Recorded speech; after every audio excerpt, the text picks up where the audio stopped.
I'm going to share with you today the greatest secret ever for street performers. If you ever perform on the street, you busk. It's called busking, by the way. If you do that, you must know this in order to be a successful street performer. And that is quitting when you are ahead. Now, I was just like, whoa. When I first heard this, it was from JJ, this guy I knew at Whitworth College. And I was getting all into mime and stuff. And he said, Beau, when you're ahead, quit. It's like, oh, no. That's when you have the momentum. That's when you want to keep the audience engaged. Not necessarily. Let me give you an example. Pike Place Market is a market here in Seattle. It's world famous. If you don't know what I'm talking about, then you live under a rock. But I would busk there quite a bit with my friend Matt. This was after college when I lived in Enumclaw. But we would drive down there and mime. And it's very interesting miming down there and street performing. If you ever notice, the street performers are performing on a musical note, and each of the notes are dispersed throughout the marketplace, and you can only perform on that designated area, and every hour you rotate with the other street performers. In that way, not one performer sort of hogs the best locations with the most traffic. So take a look at that. Next time you're at Pike Place, look for the little musical sign. Very interesting, huh? Also, as a street performer, because Pike Place Market is technically private property, even though they call it a public market, it's open to the public, but the property itself is still private, like a mall, and you have to get a license to perform there. Yes, I've gotten thrown out of malls before while street performing. Yeah, they're private property. But anyway, once you get your license, you can set up and rotate in with the other street performers. And normally, Matt Park and I would only have enough to typically pay for parking and maybe lunch. That's pretty much it. Street performers do not make a lot of money. So if ever you stop and you see someone performing and they're actually really good at what they do, don't just take a video with your smartphone and then laugh and giggle and move on. If you take any kind of picture or video, give them at least $1 or something like that. It doesn't have to be a lot. If anything, it's very encouraging.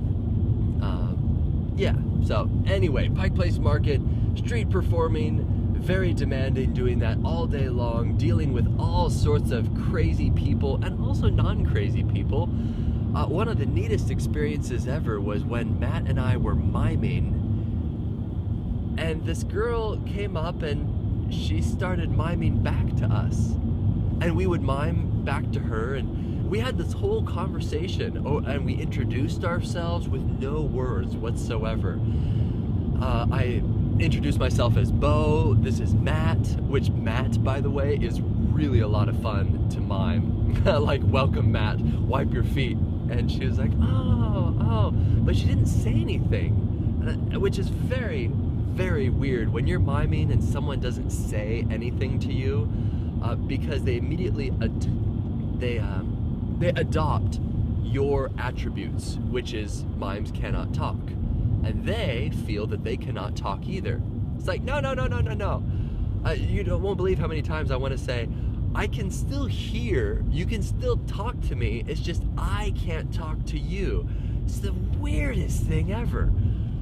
So most people are silent, and so that's what we kind of figured this girl was doing, until we realized that she was deaf. So cool! So we had this whole conversation with this deaf girl, and we were the only street performers who could relate to her the best. All the other people playing the guitar or doing their harmonica in front of Starbucks coffee right there, or singing, she couldn't quite grasp that. But if you were in her shoes and you saw some mimes there, wouldn't you just be like so stoked? Like, this is for me, this is great. Oh boy, that was really, really awesome. So anyway, what do I mean by quitting when you're ahead? Have you thought of why I say that yet? The reasons. When you are street performing and you finish a sketch and you button it up nice and tightly and it's all resolved, people will clap and then they'll walk away. But if you're performing and you're doing some awesome moves, or you're singing, or you're doing this great song, you stop. And that's when the audience wants more. Aha! It's an unethical, deceptive mind game. That's right. You stop when you're ahead to make the audience want more. And in that way, you keep them engaged and you keep them wanting to support you. Like, oh, let's give him a little something so that he will continue. Quit when you are ahead. Isn't that interesting? By the way, this is a horrible work ethic to apply to any other industry. And if you do that, you'll probably get fired. But if you're a mime, you can do that.